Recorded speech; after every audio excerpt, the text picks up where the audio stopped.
Well, we are here with For the Passion of the Fashion, the YouTube channel.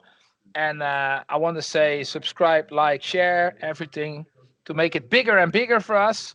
Well, we are here with Hilton, actually from South Africa, right?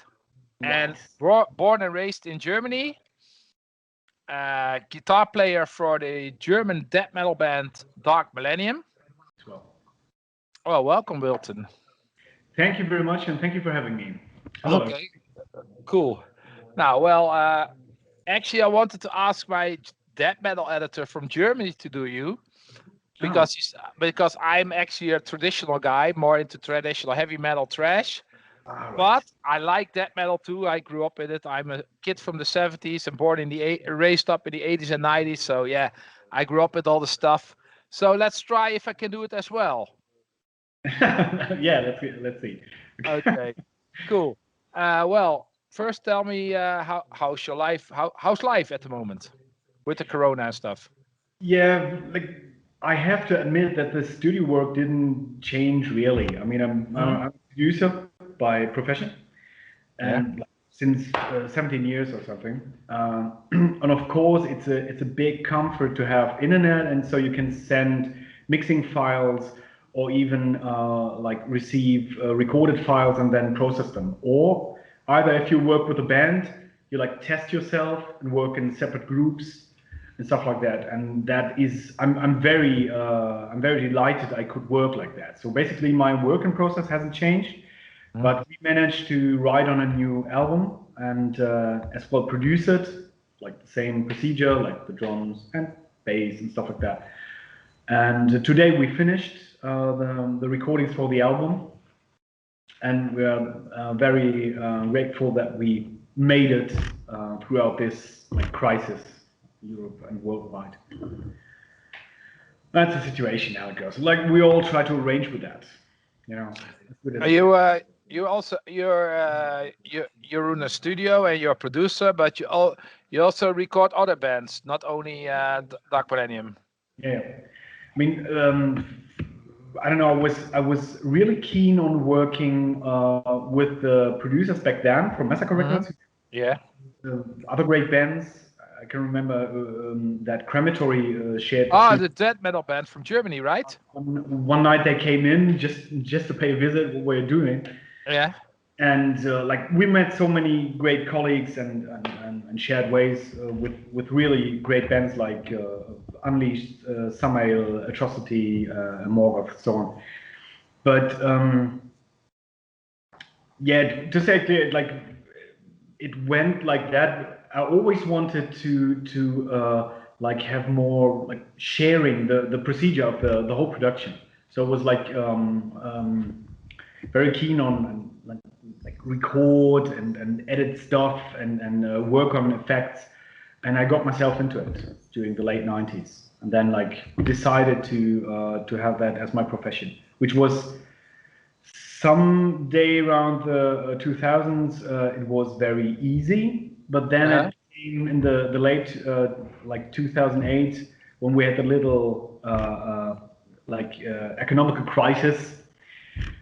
It went down a bit, but it became like up again when it was time. But you really have to be tough and like stay in the game and don't throw everything away. So basically now everything is fine and we can like work and proceed. And I work for other bands like in all sorts of genres. It's like indie, alternative, metal, house, rather not hip hop, but sometimes lately jazz and sometimes even like commercials for Luxembourg or also video commercials and so.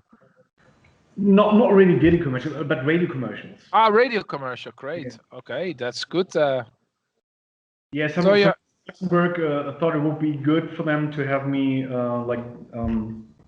getting in the studio business then, and the yeah, IP, which is the a company of RTL, wanted me as a like technical engineer. But I thought it's not really my stuff to have commercials all day. I'm a no, musician, you yeah. know. I like to make music, but really a great people there in Luxembourg, and it was a pleasure and as well an experience you can like go with the whole life, basically.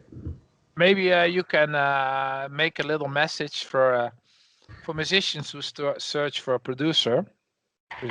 Yeah. So if you're not quite confident with your sound yet, my philosophy is we get a profile of what you want and get you there. It's not my ego going into that production. I'd rather find out what the customer or the musician wants and help him to go there, to reach his aim. That's, I guess, why I can live from that because I'm used to be kind of important as musician, but as a producer, I'm like really I want to help, and Yeah. that's most of important for the job to understand who to be interested in the person you're working with, and that's why. So if you if you feel need No, help, it's great. How's your company called? sorry. What's the name of your company? The name of the company is White Noise Studio. White, but WIDE Noise. White Noise Studio in Arnsberg. Yeah, That's in North Rhine-Westphalia. absolutely. So, It's near so Dortmund, kind of. oh, near Dortmund.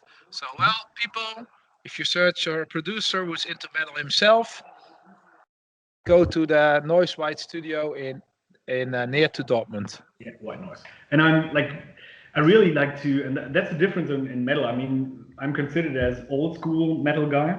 Yeah, And even if we now have an analog production, which is pretty much old school, I like to have the like modern stuff as well, like from architects to animals as leaders or whatsoever. Even Bring Me the Horizon or something like that.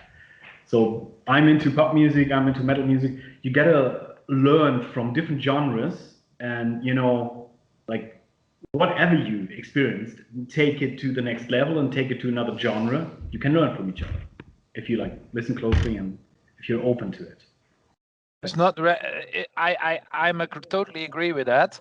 But the German, actually, my opinion about the German is they're very authentic, and they want only old school, only the first demo, stuff like this. Yeah, This is real German, but it's cool.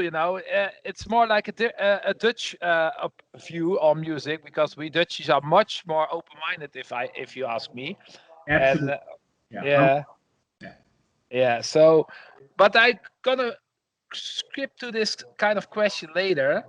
But this is something from music in Europe, and Germany and Holland is completely different. Completely different compared if it's about metal. Completely different. yeah, But absolutely. please, you already have introduced yourself a little bit, but tell me more. Who are you? Are you the founder of Dark MIllennium? Yeah. Uh, I was, just yeah. I'm Hilton. I'm born in South Africa, Cape Town, and came to Germany when I was very little. And I always yeah, wanted to do music. So, but I had it right into the kind of era where the computers came out. yeah, C64. Everyone wanted to play a computer, but there was basically no one who wanted to make music, like handmade music, because I used to listen to 60s stuff, Beatles, Kings, and stuff like that, and Jimi Hendrix. And fairly no one wanted to join it. But then, like, a guy told me that there were these long haired guys with, leather on them. He said, "This guy over there, he's playing the drums and he's fucking awesome. You should meet him." And I said, "Okay." I walk up to him and he said, "Yeah, let's meet up on the party Saturday." I said, "Okay." Yeah. And we were pretty much drunk, and then we met. And because it was a carnival party, I was a soldier and he was a blues brother. So the soldier and the blues brother were like, "Okay, who are you guys? What are you listening to?"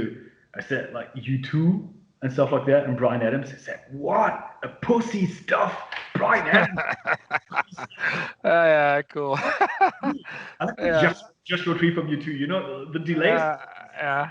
It's not good. Listen to Motorhead and like that, and then AC/DC, and we got some more. And then I was ought to not tell that in an interview ever. So you were the first one to hear that. For the passion, not the fashion. So you can say it here. Absolutely. I listened to Metallica's. Oh boy, what was the first song? To Live Is to Die?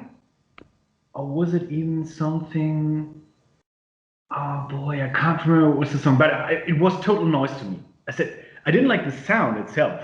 And I mean, nowadays people think, yeah, okay, Metallica's sound has changed and kind of. And later on, I got to discover the Master of Puppets, which was like way back. Yeah. And I said, "Oh boy, that's noise. I don't want to make it." And then they got onto me with thrash metal, and I like Sabbath, Sepultura. I like different things. I like Morbid Angel, as well as like Death Leprosy. But that came later. First, I was into like rock and roll. I loved Motorhead and stuff like that. But then I began cherry picking, and we had already started the band first, like jamming rock and roll, and then very quickly into that like all over the place style. We didn't really think of something to copy or to do. I just had a vision, and I think because of the fact I was very young and I had no clue what I was doing, we accidentally created something that had never been taken place that far. And after a successful first demo, Yeah, the demo is now re-recorded. It's great. yeah, we just re-recorded the title track, and yeah, many labels came up: Nuclear Blast, Century Media, Massacre Records. But back at that time, Nuclear Blast was known for grindcore, and we said no, that's not a good idea.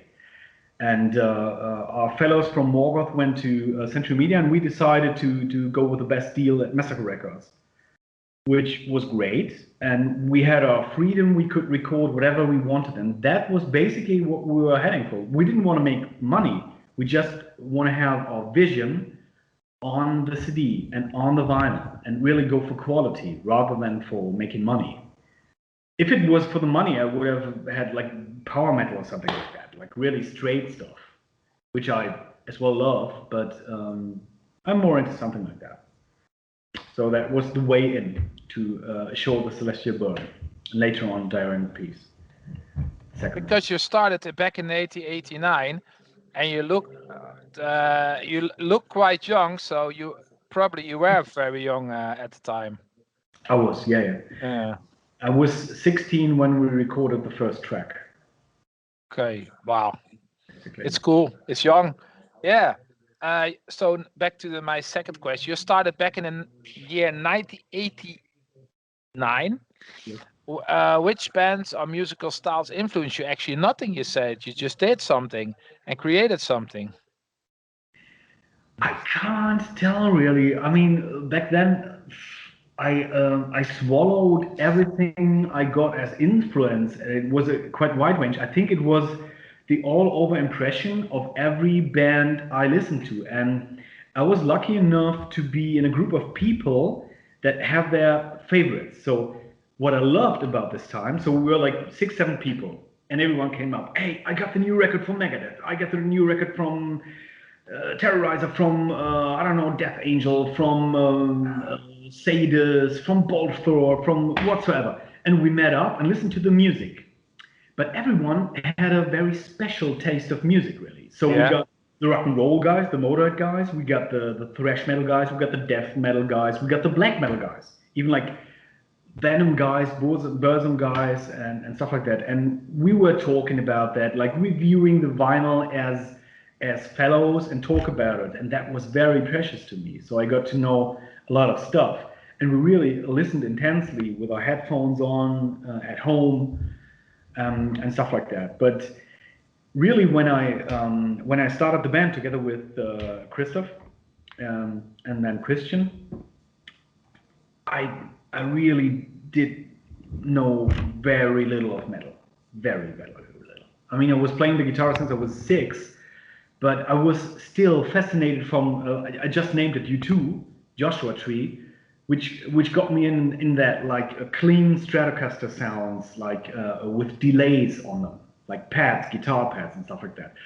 These are things you hear very much often nowadays in Architects or let's say Tesseract albums, something like that. Nowadays it's like the usual stuff. But back then, people told me, yeah, you got to do this and you got to do that. And I said, nah, I'm not sure. I'd like rather go with what I plan to do. So, and that was kind of experimenting all the way. And that was really fun. Absolutely. Yeah. You're always different than other death metal bands. I saw you a few years ago in Veghel Death Fest. And yeah, I saw you there. I also met you guys there. I don't know if you still remember, but we have spoken there. Yeah, and that was. So I saw you were not typical death metal. You were always kind of different from the others, which is of course cool. Every band sounds like that, or every band sounds like Pestilence or Morbid Angel, it would be also boring, of course. Yeah, Pestilence is another great thing. Martin van Droon and later the Asphyx. Yeah, he's great. Absolutely amazing band. Yeah, absolutely. Yeah, it's a pity. Right after we have split up, we would have been on tour with Gorefest. Yeah, Also great band. They were talking about that on MTV. They didn't know we split up back then and had an interview backstage at the Dynamo Open Air. We were hanging around there because we should have played there, but we were I don't know, something happened and we like were snipped from the list, from the lineup. Was it 1994? Probably yes. Yeah. Yeah, around that. And later on, I played there with my industrial band, Rape, which was the drummer of Dark MIllennium as well. And I mean, nice to meet everyone. I was pretty nervous to meet Martin Walk here from Skyclad, former Zabbath, which was an absolute favor to me. I was so honored. And I said, Mr. Walk here, please. Can you give me an autograph? It was back at Dynamo. That was a very, very fine festival. And that's great. Yeah, I remember we were hanging out at a Rough Trade stand because Rough Trade used to be the distributor of our label. Yeah, Rough Trade. Beer was empty, but next door was Roadrunner. So they were basically, everyone was there. It was like, I don't know, Machine Head, Biohazard, and Typo Negative. Very impressive. Was it not 95? Sorry? Was that done? I think it was 95. Or Biohazard was in 94, 95. This was another Dynamo Open Air. This was I played there, and the year before that we were like guests backstage, hanging around and like drinking Heineken whatsoever. But it's a pity. We would have loved to play Dynamo because we were great fans since the Ice Stadium days. Mm-hmm. And we saw a great band. It was the first time I saw Henry Rollins there. I was disappointed because I desperately wanted to see Corrosion Conformity. Yeah. They couldn't come. Also unique band. Absolutely amazing. Yeah, the first one. And then we got to see Henry Rollins, and it was like, who's that? Like Pantera.2. And I said, no, you're totally wrong. Just listen. And I said, yeah, okay, it's Wise. Very cool guy. Absolutely amazing band. Great days, absolutely. That was also the Dynamo. They were a metal festival, but they were. This is something it's possible in Holland. You can do Insane Clown Posse, which is a hip hop band, booking on the Dynamo and stuff. Yeah. Like I can tell you a little story. Last year, I always celebrate my birthday party in Little Devil, which is a metal bar in my hometown, Tilburg. And I always do my birthday party, and I have very good friends with some of the Creator and Sodom guys. So I invited some of those guys on my birthday, and also their kids were playing with their bands, with Destroy Them and the Rupert Underground. It's the band of Burneman's son and Venta's son. Anyway, they're good friends of mine, so they played on on my party. But there was also a black metal band playing. There was also a street punk hooligan band playing. There was also a glam rock band from Germany playing with guys from the Mad Max and the Poser clan from Münster. So they were Yeah. all mixed company. And Berneman told me, Berneman from ex-Sodom, now bonded, he told me, Marco, is this going well? We have skinheads here, we have black metal guys, we have glamours, and they said, this is Holland, Berneman. We can mix everything together. And it was a big party, and they were all like, whoa. We played after the party, we played Metallica, then we played Cockney Rejects, then we played Motley Crue, everybody was partying. And we played some Tears for Fears, whatever, U2, Placebo, everything is possible in Holland. So yeah, this is a different with Germany, I think. Yeah, but I think that is great because that's next to my opinion because I think like it quickly becomes boring when you always.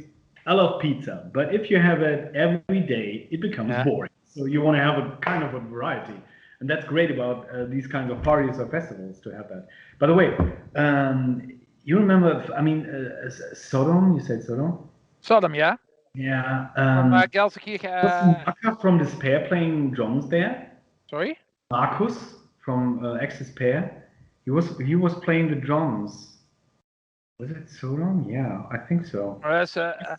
The ex-drummer of Sodom told the A&R from Central Media that he should call Dark MIllennium to have reissues of. That's something he suggested. Reissues of the old albums and the demos, which they re-released on like vinyl and CD and stuff like that. And that kind of got us into the race again because they, at that point in time, Central Media was calling us. Yeah. And asking if they could like have re-releases of that. And then I met up after 17 years with my singer, and we went to a pub. And the whole town was talking about that because we've been like part ways. And then we had a few drinks together, and then Christian said, "Are we able to do this again?" I said, "Are you the fuck crazy? Where are we, the Blues Brothers? Did you see the lights coming in or whatsoever?" I said, "Come on, we can't just like reissue. Let's put together the fucking bunch and do it again." I said, "Okay, but when we do this, we got to do it seriously, and it's got to be about quality." Yeah, whispering. Okay, and let's do this. That's what we do. It's not about money. We want the people to have fun. We want the people to have a good time. We still have ideas. We're flooded. Christian's lyrics for the next album and the next after that are like, like this. We already have riffs for the next. You already 3 albums on the desk, something like this. Yeah. Not really, because we like when we meet up, we write songs in the studio instead of the rehearsal room now. Yeah. And we're able to record it immediately and like really name our ideas. And then like have the drummer playing on that and fool around with that. But mostly what we write straight comes to the record like that. So and then when everything is put together, we're gonna play it for new. And then have a solid analog production. This time I had bought a special gear from the 80s to have the original sound back. I mean, most of the equipment we kept, the old guitars, the old amps, everything. And like, fortunately, through my work in the studio, we have a great analog mixing desk, and we have universal audio, AMAC, we have tape machines, stuff like that. So we basically have everything we need to work to have the original full analog sound on it with tape flare and the stuff. And I think this is when we reunited, we want to fool around. Yeah. It's meaning sound. So the first album was pretty okay for the old fans, but the second one was like kind of too modern. They thought, nah, you shouldn't have that kind of sound and whatsoever. But we needed to like fool around and to do whatever we wanted. But this time we're gonna have the full vintage sound because we feel it suits the band better. Yeah, and it suits Germany better. Yeah, absolutely. I mean, want it like proper ham. Don't mix too much up. No. I wrote a review about your re-recorded demo from 1991, and for your 30 years anniversary. I want to please tell me more. I think this re-recorded demo sounded really killer, and it sounds like the old days. You're telling me that, but it also sounded like the old days.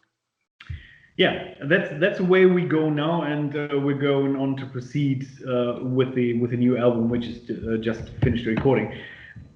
I thought it's great. We took the old guitars, we took the old amps, we bought, as far as I could remember, the effects and stuff we had in the studio back then that was based in Mannheim, somewhere around there, region Frankenthal.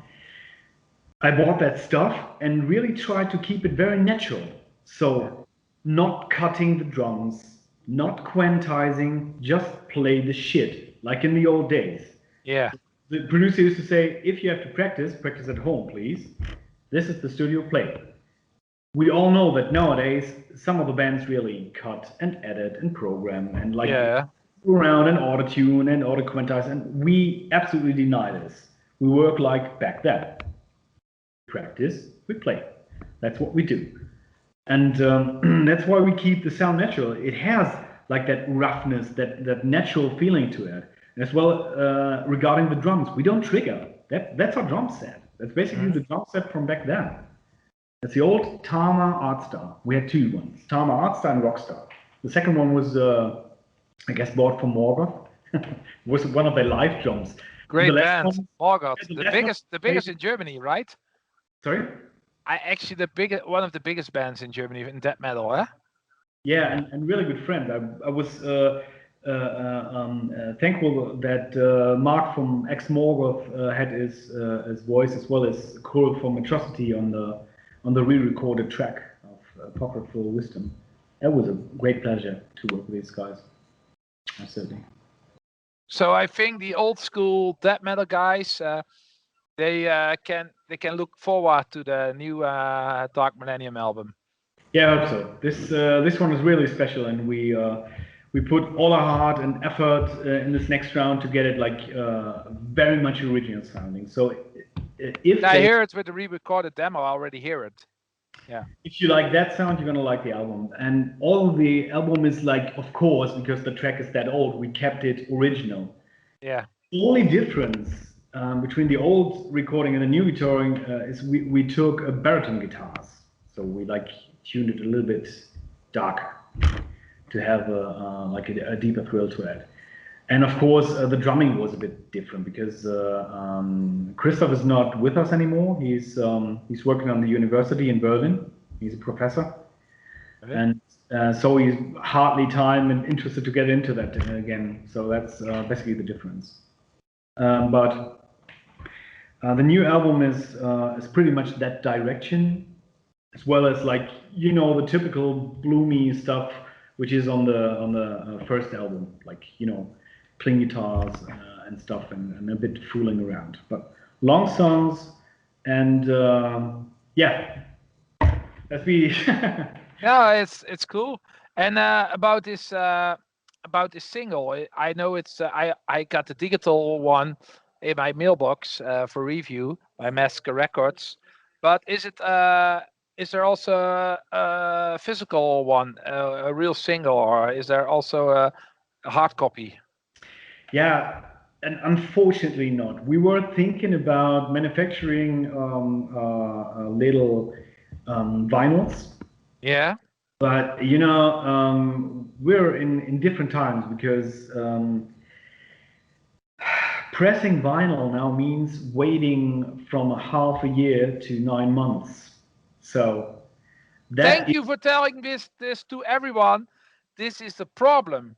This is a serious problem. There are too less factories for too many people who want. There's more people. There have to be more factories because it's too many people who want vinyls.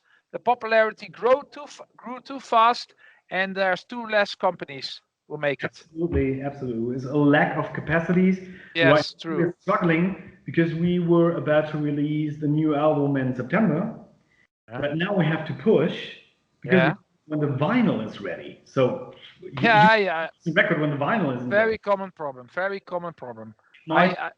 before Christmas, or even if worse next year. But Yeah, you're right. They don't tell you a clear date. Just waiting till maybe next year. I don't know, 2 years.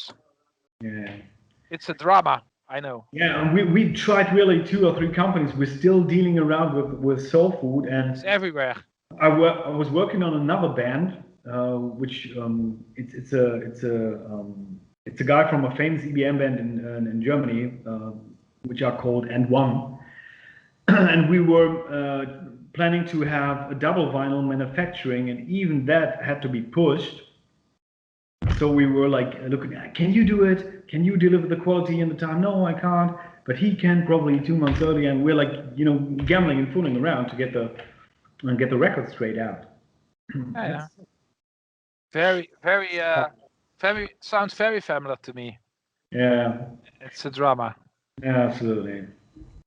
But Well, go at least we will get the product one day.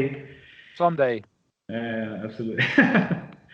Well, if we are talking about the old days when everything was better and more beautiful, let's be said.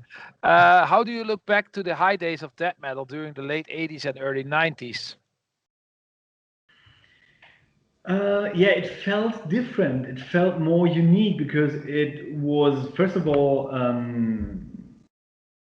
it was more rare. No, I mean, nowadays everybody who has a sound card and a laptop and a microphone and a guitar can make death metal. You have like easy drummers and stuff like that, and trillion bass plugins and whatever so you use, and of course you have the technology to like have average playing perfect, Yeah. with quantizing and auto and stuff like that. So that is one thing. Like back in the old days when it was like really expensive to do records, and you had to have a record company who paid for all this, like production costs and marketing and stuff like that. It was like kind of rare and it was more special, but of course it was newer then. I mean, nowadays we have YouTube. So let's do it like this. Christian's son is 19 and he played a guest solo within the middle of apocryphal wisdom. And he's very good and he's quick because he has YouTube and he had a few teachers and learned many texts and stuff like that. We didn't have that. We couldn't compare ourselves to other musicians until the day we met them on a festival. We played with Corona and Biohazard and like all kinds of bands and stuff like that. But until the day we met them or saw them on MTV, we didn't know how to get there. We didn't have any tutorials or something like that. Even on a tutorial which cables to use or which caps to use, we had to get knowledge, and that it was very hard to get knowledge. And on the other hand, like people who were isolated, I don't know, maybe in the north of Norway, back at the Vikings, they had their own experiences and developments because they didn't have contact to other people, or they didn't care probably, and that made it unique. Now everything is globalized. I can check out what's going on in Finland right now, which bands are cool over there, or which is the most popular band in Switzerland. I don't know. Back then I didn't know. So we had to discover things. We had to go to the record store to say, what the fuck is that? I don't know how it sounds. Can I listen to it? That was the thrill about it. Like discover. Yeah. All magic. Still do it in the internet, but nowadays it's like a little bit more, the world is coming to your house and we got to do it over what we do. The internet. Yeah. Pretty much. Hey, and another question, because I'm from Holland and you're from Germany, and I thought already said that to you. I see a lot of differences between the German metal community and styles which are popular. In Holland, we are much more into death metal, I think.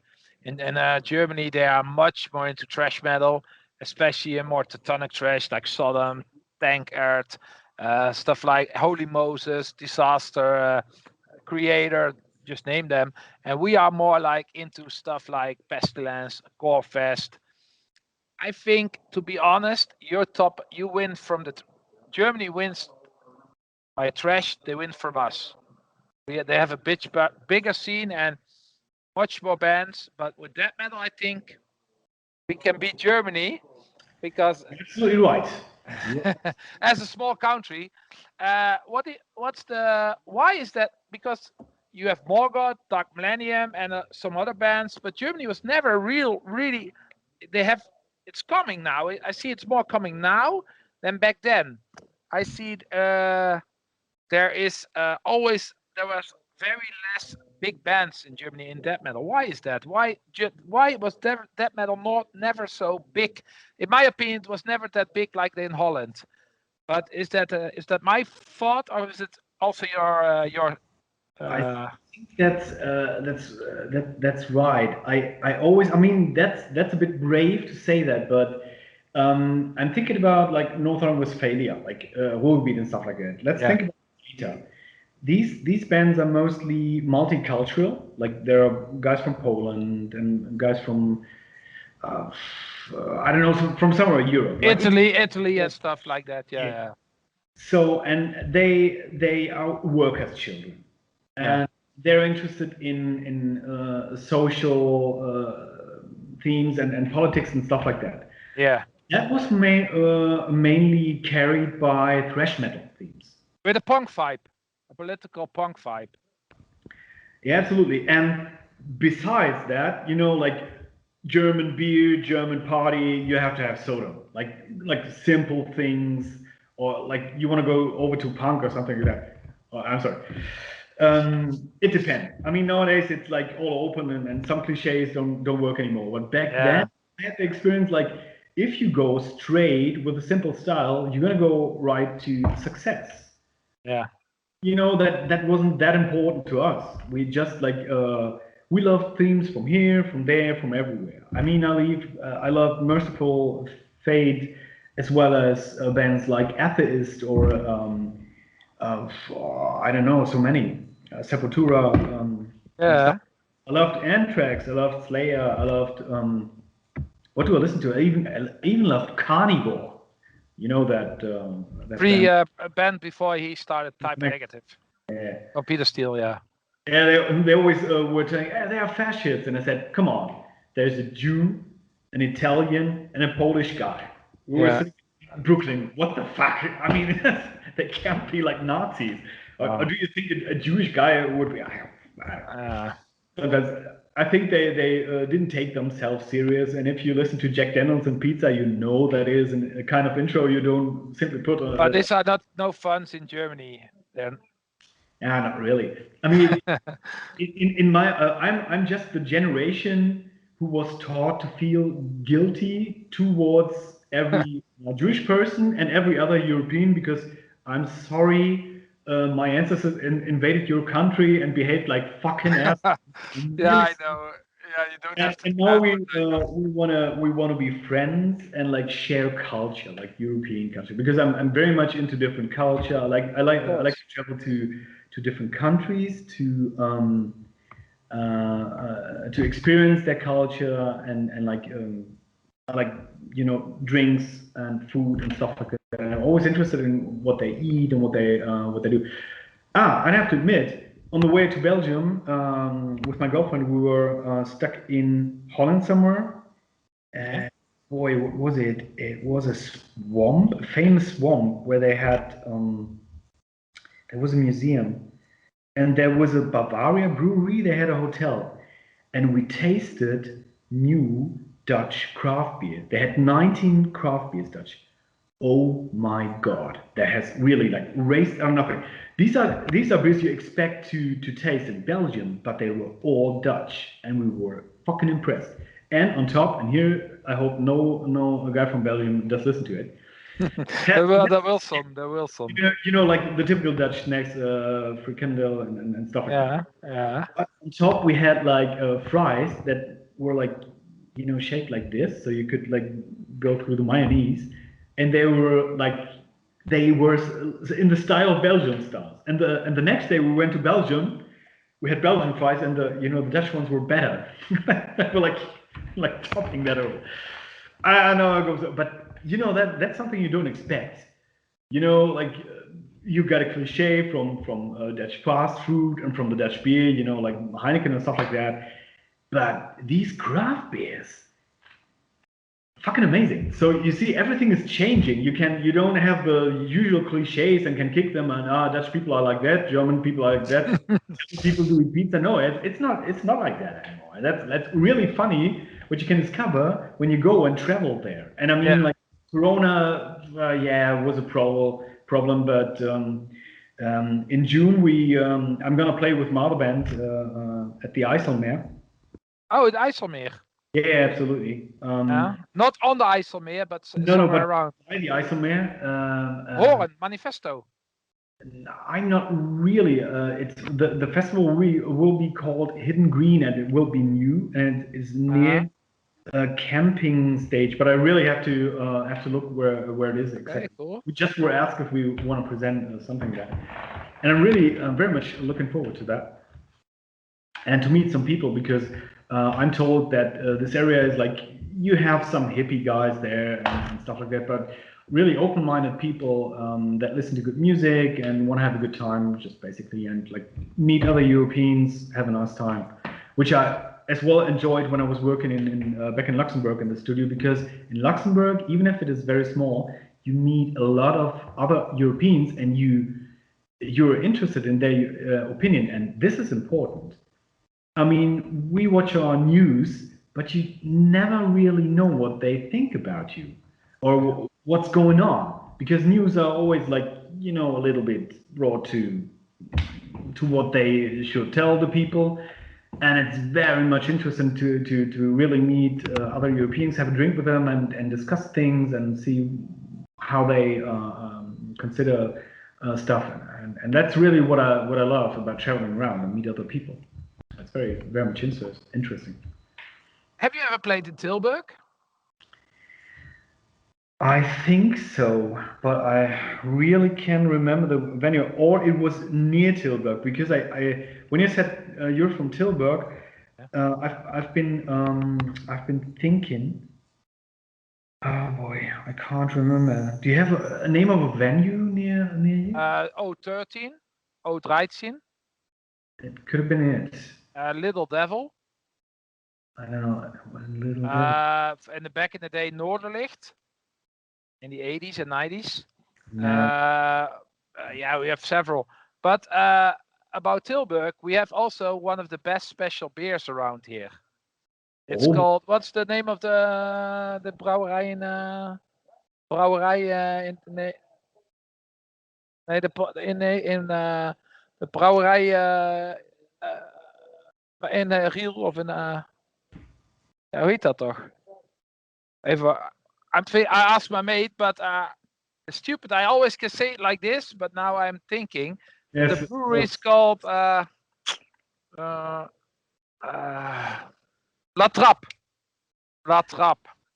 I know. Yeah. And that's for my. This is from Tilburg, and it's very popular, wanted beer. So if you ever come over, try La Trappe. And they have a brewery with by a cloister, like a sort of for like with monks and so, and they brew their beer there. And Great. Yeah. So it's very traditional. It's really worth the effort, and it's near to Tilburg. Actually, it's in Tilburg, but on the side of the city. There's a monk cloister, and there's a great beer, La Trappe, and they also make cheese and bread, up-dyed bread, and so. Go if you ever be around, go check it out. It's really cool if you like beer and everything. Absolutely. I can remember having tasted that shop. I think at that evening where we were at that, I don't know why it was called Bavaria. I don't know if it is a brewery, but they basically had like 19 craft beers, and I think La Trappe was one of them. And he said they are rotating, so it's not always the same 19 beers they have. They're like taking smaller breweries in their program and serve it, and that was excellent. And we want to go there again, absolutely. Okay, cool. Now, well, La Trappe, check it out on the internet. You can find La Trappe in Tilburg brewery, really worth the effort. Were to attend. Okay. Well, back to the. Now we were talking about the difference between death metal, because I know Morgoth, I know Dark MIllennium, and there are more bands, of course. But we had Gorefest, we had Pestilence, uh, and then we have a lot of big, smaller. Ashfix also was also very big. And those Pentacle were more ancient, are more traditional. We had so many death metal bands here in Holland, and nowadays there are some festivals in Germany who are focused on death metal. I see that, and there are a lot of great new bands also. There's new bands like. And don't ask me at the moment because now, but Yeah, that yeah, the market, I think death metal is growing in Germany. It's growing, but back in the day you were much more. I think Germany is much more traditional, trash, heavy speed, power.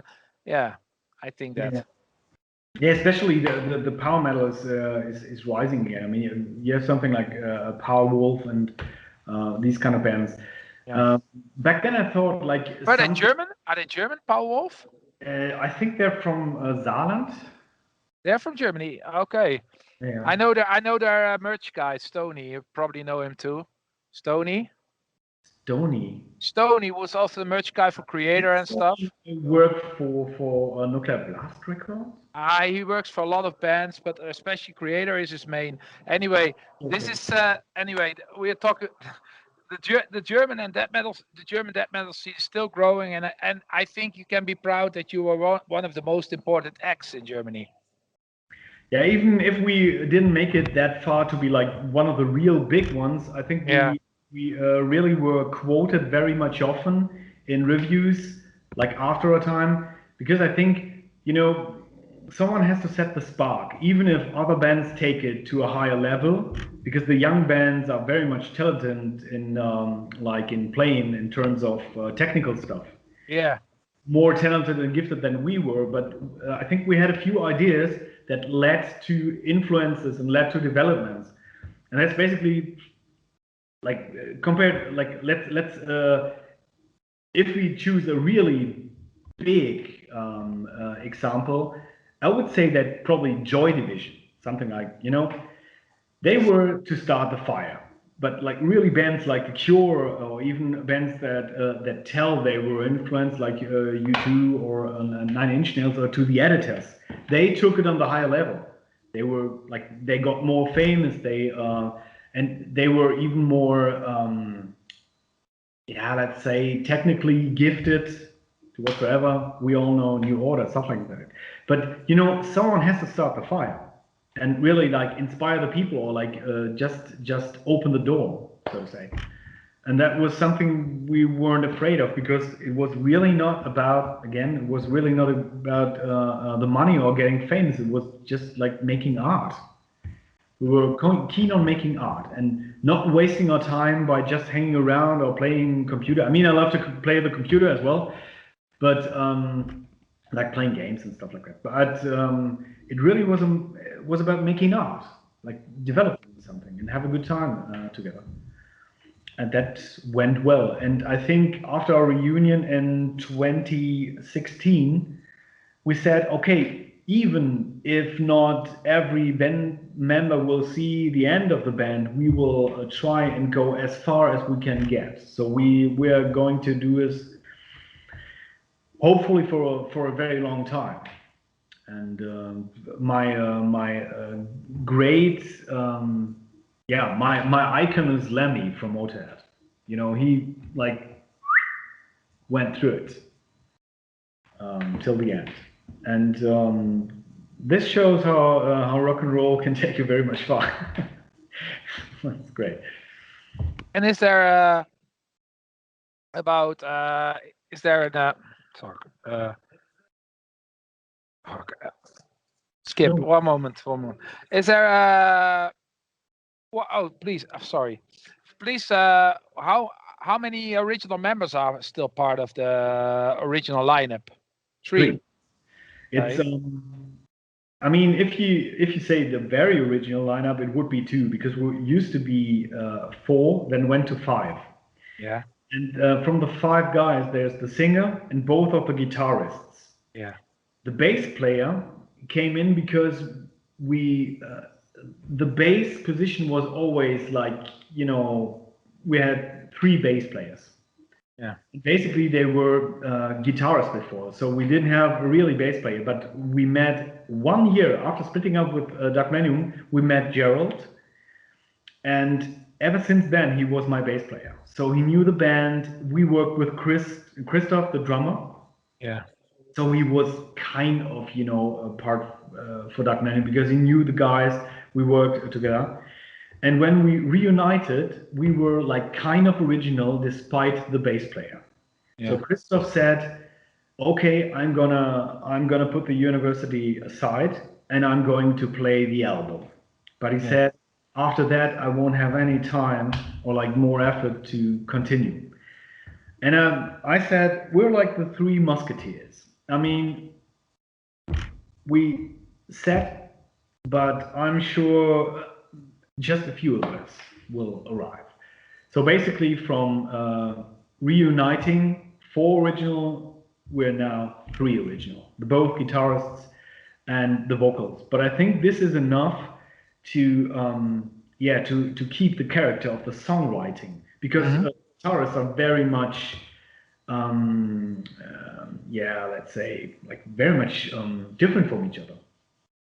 Michael is more into, he loved bands like, I don't know, Primus, Prong, like from time to time stoner rock, but back then he liked, I don't know, weird stuff and wave stuff and Killing Joke. And I'm all over the place with my style. I really kick some indie and alternative style as well as modern gent and stuff like that. So it's a full range of guitar styles combining. And always when I play a riff, and it is too kind of this is too poppy, Michael plays something that makes it unique, and vice versa. If he plays something that is so strange no one would understand it, I set my melody on it and went, oh right, yeah. So we're like, two parts of the puzzle. And when Christian's vocal comes in, we're there. And that's it. And a young drummer, Andre, I recruited from a band that split up. I used to produce them. They were a bit like Rage Against the Machine, but in German. How old is your new drummer? Our new drummer is 30. And the funny thing is, Dark MIllennium always has doctors as drummers. Christoph is a doctor of philosophy and literature, and Andre is recently makes his doctor in medicine. Okay, cool, smart guy. Well, that is so quite the opposite of the cliche. We don't have dumb drummers. We have very, very intelligent drummers, because sometimes they need to be intelligent because our structures are becoming complicated. Not really like technically wise. Like in likes of composition, because when people say Dark MIllennium used to be progressive, it's not like the progressive from bands like Meshuggah, like it's not mathematics decor. It's in terms of composition, like really full colored composition, all styles. It's jazz, it's Jörg Ligeti, it's classics, it's Fields of the Nephilim. There's anything floating in there. There's even pop music, there's reggae, but we take it and we like kind of pervert it. And I think that's our strength. We take the full range of melody and rhythms and stuff like that and mix it all together. And we never try to do a hit single, like, do it straight or do like a Running Wild Wise, na na na na na na na. I mean, some of the power metal guys sound to me like Irish folk music, or like I'm in a harbor and I have a beer in Hamburg. That's where I'm not. I mean, I loved Running Wild back then, and I even loved bands like Wasp and stuff like that. But it depends on what you like, and in what kind of mood you are. If you are to a party and you want just have some drinks and you go easy, you're gonna listen to like a flowing record, which you can listen to easy. But if you want to sit there and you're like in a complicated, special mood, you want to listen to Wolves in the Throne Room, or you want to listen to was the name of the band? I can't remember, boy. Some of the new gent bands, which is excellent. Periphery. Ha. Yes. Bulb. Very smart guy. Very good. But you know, it really depends on the mood, and that is the fine thing with metal. You have you have so many varieties of metal for different moods, and it's great. I see you have a lot of CDs behind you. Yeah. I'm sure you have a very huge collection of sounds. I have some more, but Dark MIllennium is too progressive for many people. I saw that. Absolutely. I saw that at the Facultad Fest. I was watching your show. I was one of the few who was watching. Sorry, I was there at that gig, but I think you played too late. The people were fed up. They have to take trains. It was really sad. I was really feeling sad for you guys because I was there at the festival, and the festival was late. It was a village. People need to go home, and you were playing as the last band. I remember that as one of the last bands. Now Last. Now I remember you. Yeah. Yeah. And I was watching the whole show there, and I said, "Wow, this band played too." The people were the whole day there. People were tired. People were fed up, and then they have to watch a progressive band, a complex band. It was too much. Probably it was too much at that point for many people, or what were home yet. I think you're a great band, but that night, I think it was too late and too for many people to listen to complex music from. The head was full, and then you came here, the more progressive things. Yeah, absolutely. Yeah, no. I was really sad for you because I was there, one of the guys who were watching your show. So yeah. We didn't take it too serious. We enjoyed ourselves, and we enjoyed talking to some people. Yeah. Had a nice interview backstage with a Belgian magazine, and met a few friends. The only ones who didn't recognize us were the ones who we were on tour with. That was Unleashed. Yeah, they played also, but I think they played before you, and they played in the big venue. Yeah. And then everybody was like, "Oh, Unleashed is ready. Let's go home or sit, have a drink a beer." And that was the pity for you. I think you played at the wrong. It looks nice to play on the end, but actually it's not always that nice to play so late. Absolutely. The first gig we had in Holland after the reunion, we played at 2 o'clock in the night because everything delayed pretty much. Yeah. That was not Facultad Fest. You played also very late. We played at that time like 3 gigs in a row there. All late. It was very small, but really played good there. We didn't make that much show, but actually what we played was I was very content with what we did. But it was like very much late, and everyone was drunk because they were telling us, "Oh, we've been drinking since like noon, and now you're." Yeah, of course. Look, it's like 14 hours of drinking. Like, oh boy. Yeah. Rather would have loved to play Highway to Hell to like that would be better. That would be better than the songs you play. Like, people were not fresh anymore to play but I was there and I was focused, and I was one of the few maybe, but thank you very much for that. Okay, but now we go back to the road memories. You have some great road memories, and are there also other stories from the Netherlands? Please, it would be nice to hear something. What are your most memorable road memories, and what are your best moments in Holland, if you have some? Oh boys, memorable road memories. I think we inspired Atrocity on tour. We got them into Dracula. Yeah, we were at a hotel that was like I don't know, like a castle or something like that. And we already had a saber found, which I still keep today. And the drummer was very much drunk. We woke him up, and it was like for breakfast he had 6 eggs and a bottle of Bacardi. And warm thing of beer, and we really were so much into that Francis Ford Coppola Dracula. Yeah. So we were talking onto them, and then we inspired them, and they hadn't seen the movie until that. When I met them the next time, we were heading for Bochum and met them, and they were on a tour that was called Blut, like blood. And I said, yeah, we were fascinated by the movie ourselves, and then we had the idea for the whole concept. So the next atrocity was that one. But there were so many memories. But I don't know.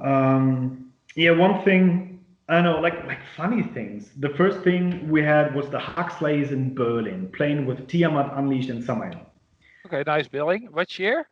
And it was in 1993, and it was the second gig. The first one was Hamburg Markthalle, and of course Michael killed the string like in the second song, and we just basically had one spare guitar, and he went off and he got the guitar, and we didn't have any case. It was the Stratocaster, which I recently played for the new album. It was like in a blanket.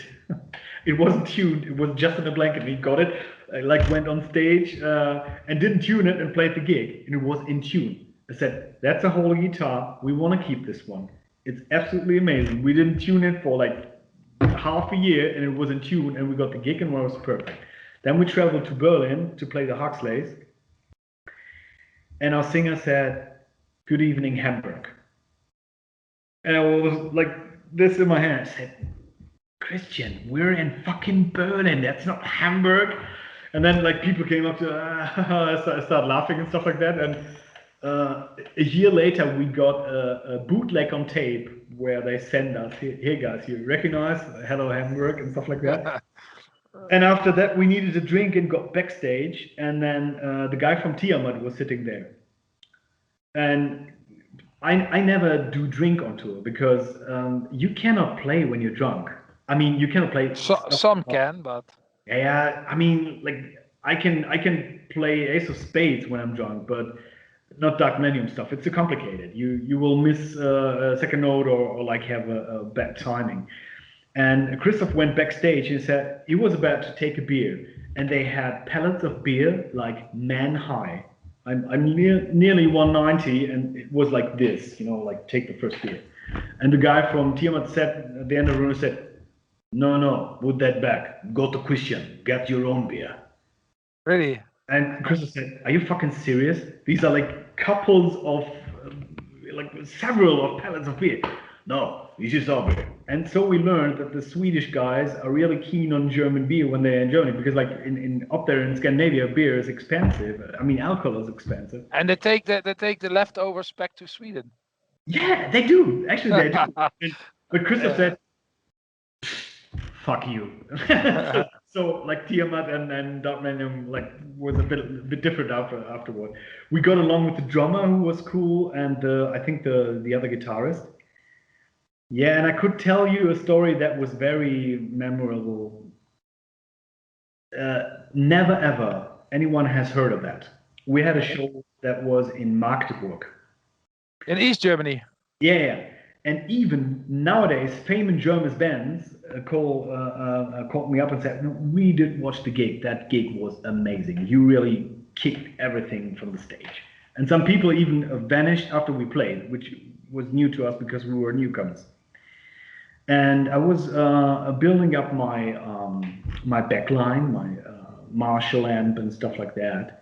And it was fairly dark during the sound check, so I was behind the amps and too many cables and stuff like that. And I didn't recognize. Oh boy, I hope he doesn't sue me for that.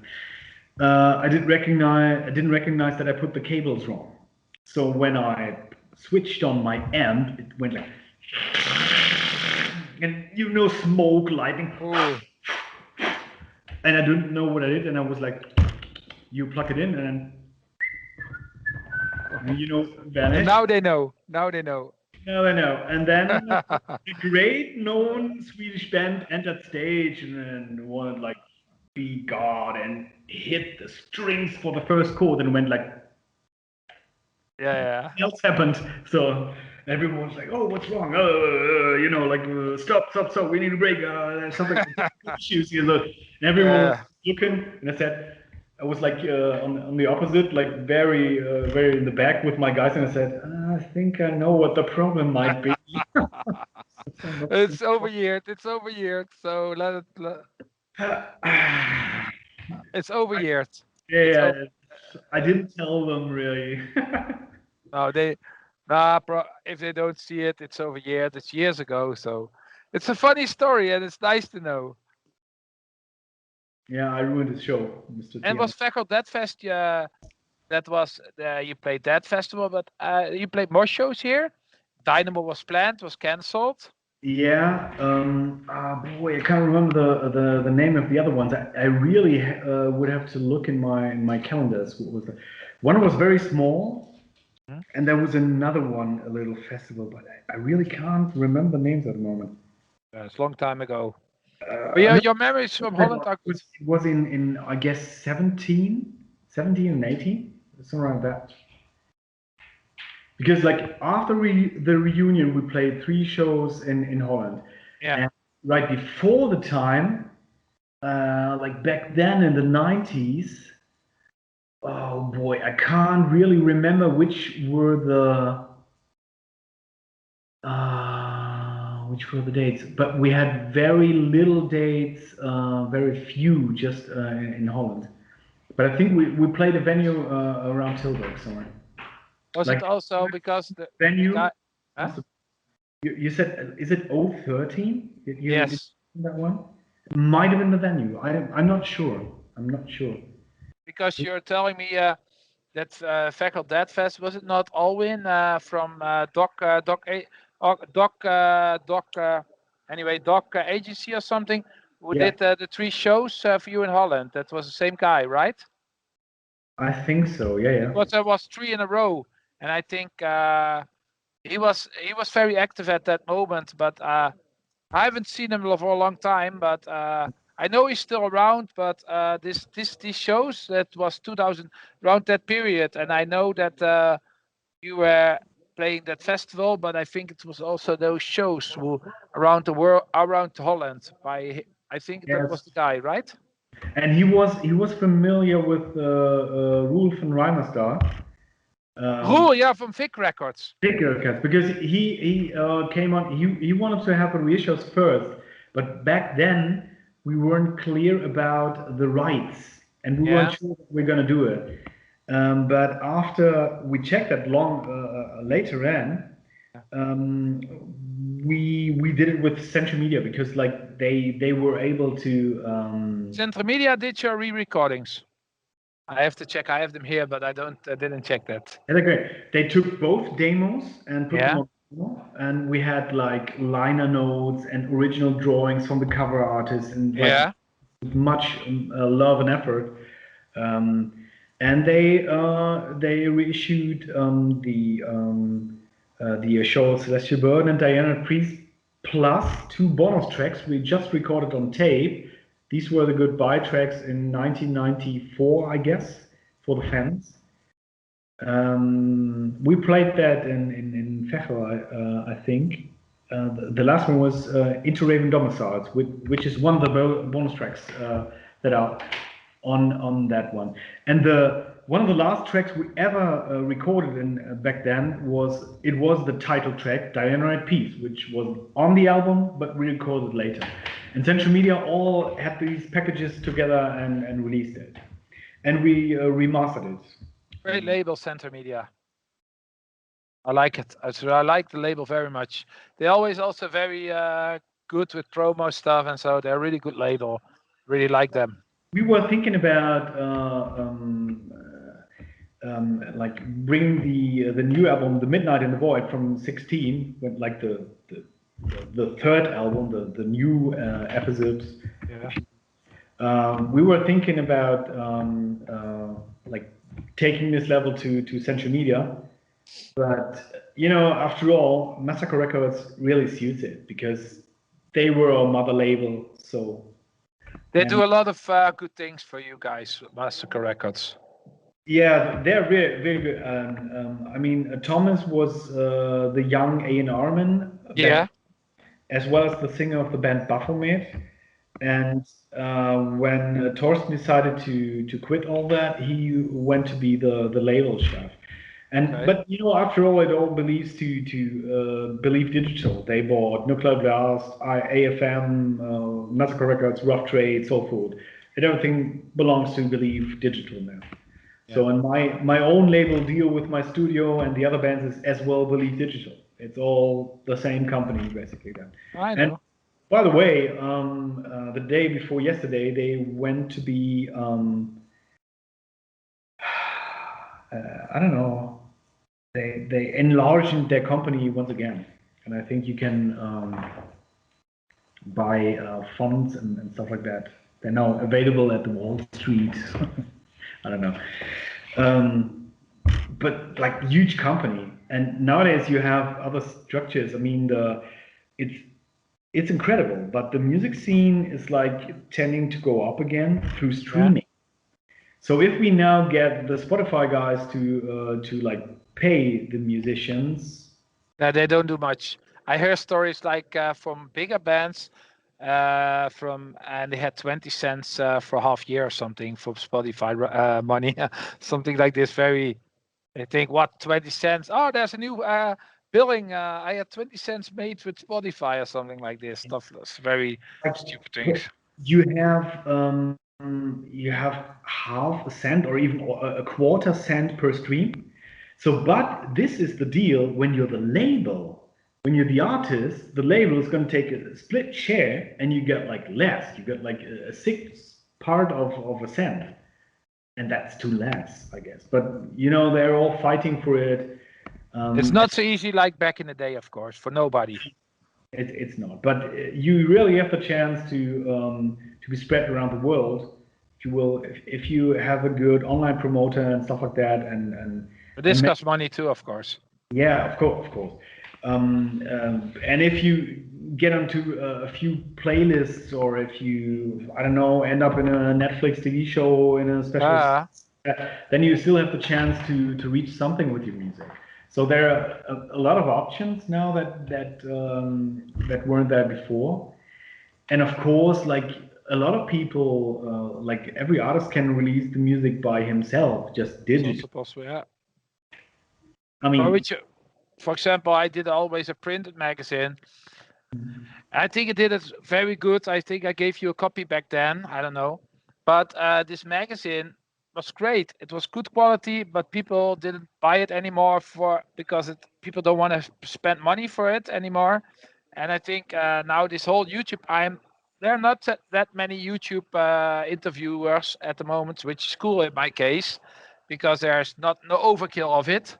But I think this whole new YouTube interviews I do now, and with my friends, with Natasha and some other people, I think it's a real new thing to reach people. And I think it's gonna be the YouTube is something. Yeah, it's like TV shows, like back in the day, Headbangers Ball. But then, you know, that's the. yes, I can remember. Yeah, and Viva, we were like, stuff was played at Viva and the stuff after that. But like everyone is streaming. Yeah. Everyone has Netflix or like HBO or something like that, or Amazon Prime, and everyone wants to have like his particular program. I can hardly bear to watch TV anymore because it's like just crap. You Yeah, know. it's crap. It's crap. I also Oh, overall watch Netflix or Disney Plus, stuff like this. But this whole thing on the TV all sucks. But if you look the back in the physical formats, if I go to Saturn in Germany or to a real record store, it's still much more physical formats in Germany than in Holland. If you go to Saturn, how many movies they still have there, and also many cult movies. In Holland, they have 2 rows of DVDs in or Blu-rays and it's all quite new films, who are also on Netflix. I like. I was a half year ago, a year ago, I moved to a new flat, to this flat, and I was throwing all my videos and DVDs away, nearly all of them. I said I don't need them anymore because I get Netflix, because I had no clue about Netflix.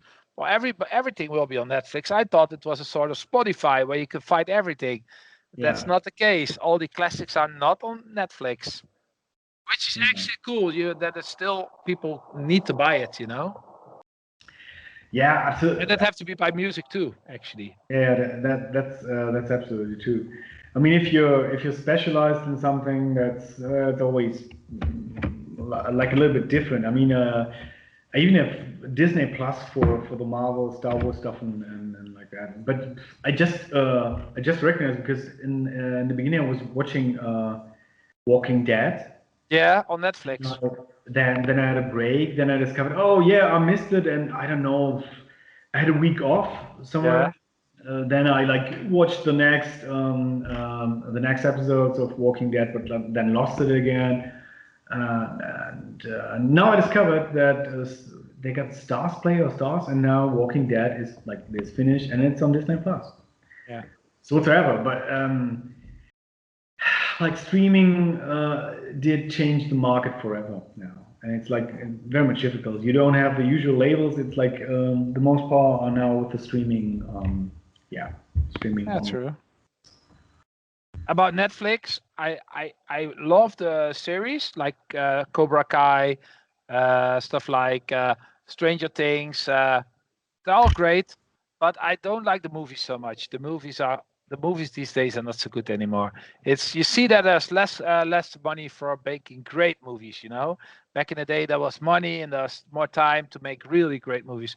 And I think this whole Netflix productions are not as good as the old school movies were in the cinemas back in the 90s and stuff.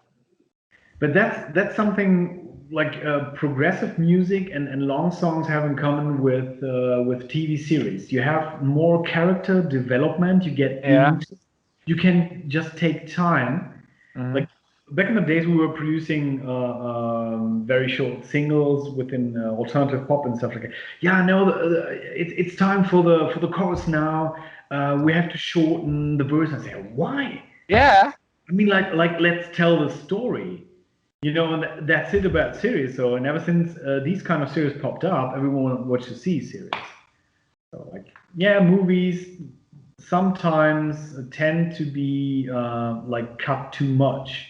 I Yeah, that's always true. like prefer to watch the extended versions of Peter Jackson's Lord of the Rings as well as The Hobbit, because like just an example. I mean, The Hobbit didn't have the quality of Lord of the Rings, but if you watch the third movie, you don't want to watch the short version. You have to see the extended Of version, otherwise course. it doesn't make any sense. You know that's crazy. You know, rather a series. So I can't wait to see the Amazon Tolkien series. Yeah. It's the same with this thing, like with in the 70s when there was Black Sabbath or Deep Purple on the radio. They cut the solos out of it for the big masses of. That's also then there's a guitar playing, big solo, and then cut it out. No, the radio people don't want to hear that. They want the short version, only the catchy hymns. That's enough. And I also my dad don't like heavy metal, so I say I like Deep Purple, but when they're gonna do the solos and the drum parts and so that's not necessary, And that's the key of music. The drum parts, the guitar parts, and some stupid empty heads, they don't get that. They Yeah, only get it's so stupid. you But got to take the time to put the get. put the quality out of the music and then it's great. Yeah, absolutely. I'm totally with you. That's absolutely it. Now I want to go to the question of we are talking about the music. Who writes the music and or lyrics in the band, and what's the source of inspiration in your songs? The lyrics, of course, come from our singer, and he has special visions on them. Of course, he has. Back then, he went with the mystic stuff in literature and poetry, a lot of that. When we reunited, he was more into psycho stuff and like thrilling stuff. But we are now going back to the more mystical and like horror stuff. Yeah. And the music is written by the band, basically by everyone. I mean, I do a lot of the part because I'm the, like, so to say, you can't really say the lead guitarist, but I try to keep it together. And back then, I was the kind of guy who had the plan Yeah. with our drummer back then. And now that I'm a professional music producer, of course, I do the production and the recording and stuff like that. So I have to have a plan, Yeah. and I'm always having an eye on the wrist. But I'm working as a usual guitarist as well, and as well Michael writes. And as we said, we're like symbionts to each other. Our style Yeah. is very symbiotic. And I discovered that the old fans really had problems when our bass player did write something, because he's a professional musician as well. He's playing the piano parts and contrabass and bass and stuff like that, because he's like more into thrash metal back then. And his when he writes riffs, it pretty much sounds like a Megadeth riff. But Dark MIllennium fans didn't like that. So we learned to combine his style into like merging our and matching our style. And our young drummer, who as well like suggests parts. Sometimes we tell him what to play. Sometimes he plays his own style. He combines weird stuff. There's like there's hardcore, there's gent, there's hip hop, there's metal, there's punk, there's black metal drumming. There's everything in it. He really he's a wild player. He plays wilder than Christoph did. Christoph's playing was more intellectual, and Andre's playing is like really wild. He's a monster. He's a little monster, but he's a monster basically. So Fans do like it. sorry, Fans do like it till now. yeah, they like it. They like it because it gives some certain action, and it's not always like that we really. I mean, we just recently found a procedure that is perfect for us in writing songs, like together, really together, not like having a riff and you guys Yeah. play. Tell you, we're doing it together. We're really sharing the vision, and always be interactive and play the ball. It's like a game, and we work on the things. And sometimes we really have to laugh hard because sometimes you come up with an idea you thought you have a vision on, but they turn it and fool around, and then it's like, oh my God, what do we do? It's like sometimes you really have a Frankenstein out of a little gremlin.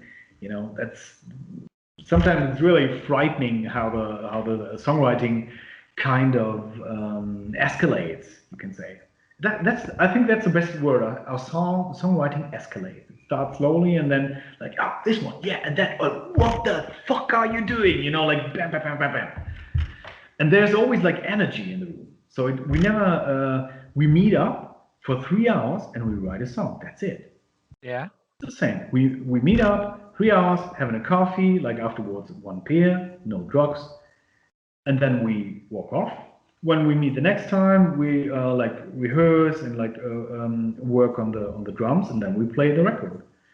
And if it's time to play live, we like rehearse like any other band, and that's how songwriting works for us. We never play when we rehearse for a gig. I mean, we don't play and write songs when we rehearse, because like preparing gig is kind of different. Then Yeah.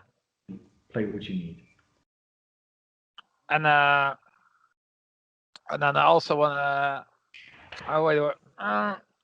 And then I go to a question I personally like to know. What are your top 3 death metal albums from Holland? Your favorite top 3? You can tell me a favorite top 3 from death metal albums from the Netherlands or bands. If you may want to make it to bands, what are your favorite top Top 3? one is definitely Testimony of the Ancients from Pestilence. Oh yeah, that's a progressive album. The third album. Yeah. I can imagine that you like it. I can imagine. Top two would be a band called, I don't know if you call it death metal, but it was enough death metal for me, but they're a fairly new band, Textures. Textures, they're from here, from my town. Really? From my Yeah. area. Yeah. They're amazing. They're amazing. But I really can't name the album, boy. This album is from 2007 and 2008. Technical death So if metal from. you know what album came out around 2007, 2008, you know what Yeah, I know them. I know them. because I'm not really good with names, I can tell you. Because But textures. Everybody knows textures here. Yeah. and yeah, I'm not good in song titles and stuff like that. And the third one would be boy, sorry. Are you familiar with the band Anthropomorphia? Mm-mm. Yeah, for my time, my best friend, one of my best friends is the bass player. Great band as well. Check them out. I'm thinking Was of the bass player? I've seen live, but I don't know the name of them. We played with that band, but I really don't know. They were very gentle, and they were making hard music, but they were so nice. But I can't remember the band. What kind of death metal they played? Four guys. I don't know, really dark stuff. Pentacle. What? Say it again. Pentacle. That might be the band. They are very friendly guys. Yeah, they're very friendly. They're really nice guys, and they're from. They make Asian death metal. Really, the real Asian death metal, very primitive stuff, and they're really nice guys. Yeah. Wallace is the singer. Guys, four guys. Yeah. Sorry. I like Gorefest as well, but not as much as, of course, Pestilence and Asphyx. I mean, I can't tell. It should have been a top four because I need to name Asphyx as well, of course. The album from 90.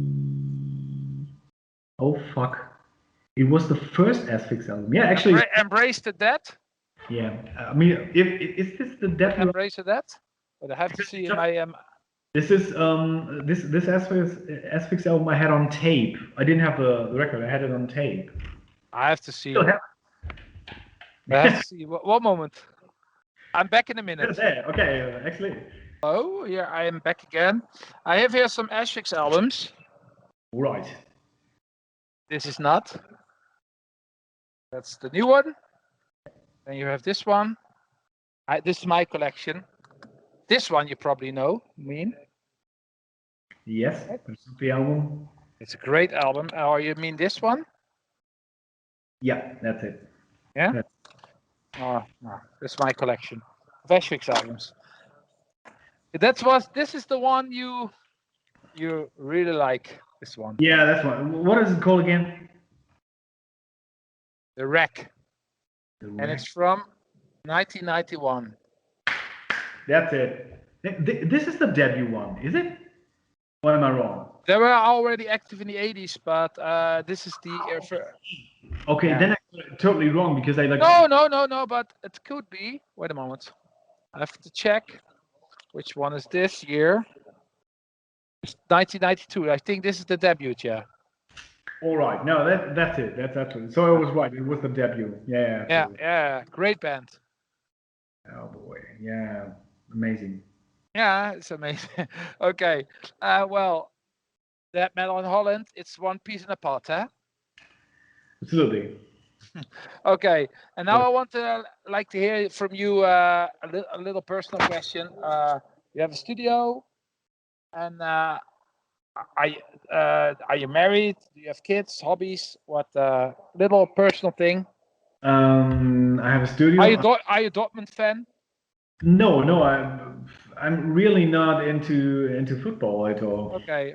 I mean, except of like EM, European. When Germany beats Holland. Rare enough. Sorry. Okay. No, I remember the European Championship when we were in Holland, and that was the time of Ruud Gullit. That was in 88 when we beat you. Yeah, absolutely. You kicked her. we spit. That was 2 years later when the spit accident. Yeah. Oh, Germany and Holland was still a fight back then. Yeah, absolutely. But that was amazing. I mean, we enjoyed ourselves nevertheless because we didn't take it too serious. I'm not that a huge soccer fan. But it was real fun, and everything turned orange. Like Yeah, it's always here, but I don't like the Dutch team so much because it's also kind of carnival to me. okay, yeah. I mean, whatever. I have two daughters, Ah, and okay, how old are they? they're 12 and 15. They look like to listen to the music of their father. The younger one is undecided. She's like all over the place with the style, which is kind of father. Yeah. And the older one is right now discovering the harder bands. But you know, as I call them, the bands, their names are sentences. You know, a day to remember, a blah blah blah blah. You know, a boy that Wait, sucks whatsoever. You know, these like modern whatsoever core and metalcore, something, yeah, yeah. You emo know, core, stuff like this. yeah, the bands that have developed from emo core stuff. Like, you know, you have Yeah, the Bring Me screaming to Horizon and stuff like that. This. as well, but I don't think she likes Bring Me the Horizon. But the last thing she liked was, oh boy, me again and the names. But you know that kind of the typical bands that have shouting in the verse and like a beautiful melody in that. But hey, you know, I should show her the latest Architects album. Probably she will like it. Yes. Ah, good. You brought me to that thought. That's good. I'm gonna And show. have you ever took them to concerts of your daughters?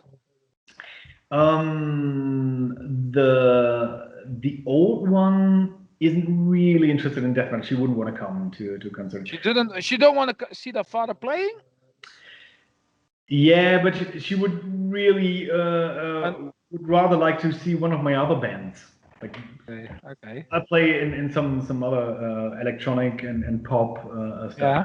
That's more of her interest. And the younger one was always too young to watch the concert. And when we have had the reunion, and Yeah. would have been too late for her to travel there. I understand. Basically, probably the next time we're going to play. And your wife, is she into metal? She's into black metal, actually. She's Oh, a okay. More extreme. sorry. Even more extreme. Yeah, she's if you see her, she's a real beautiful and intelligent woman, but you would really think she listens to I Mariah don't Carey. that kind of modern stuff. But when she told me, yeah, I stand up at 5 in the morning and I listen to Burzum or the old Immortal stuff, and I said, Okay. you know, and you wake up, it's 5:15, and you're like, you're out of the Yeah, she really do that? Okay, that's yes. cool. Great. Okay, cool. Sometimes And when you come home, she's enjoying a beer and listening to that. But sometimes she's also in German punk. I don't know. okay. It Oh, depends. well, And she likes Dark MIllennium very much. She says it's for her it's romantic. She likes. okay. Yeah, for her it is. If she liked the person and Immortal Dark Millennium, it's kind of romantic. Yeah. Yeah, she loves that. Cool. Well, now I know a little bit of your. You don't like football, but you like German when they beat Holland. You like. We know.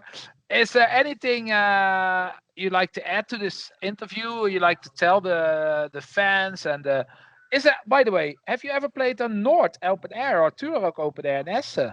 That would be a great festival. No, absolutely. I would like to. So if there's a chance to play there, I don't know if the situation with Corona clears up. We're interested to play. Just It's finished. great. You ever been there at the Noord or Turok Open Air Festival? Really nice festival. It's free entrance. And it's great. Really cool festivals. Yeah, if you recommend it, maybe we check it Yeah, out. it's really cool. It's in the Vieroverplatz in Essen. Great festivals. Two great festivals. It's Yeah. really, if you'd like to go there next year, I think it's going to happen again. Turok Open Air, Noord Open Air in Essen. Top festivals. Really cool festivals. Yeah, everything I'd like to add would be thank you very much for your interest and for me. And if you will support musicians because it's a hard time. I've seen many technicians and musicians losing their jobs and losing the hope in what they do. Yeah. Recently, we were happy enough to continue what we do. Yeah.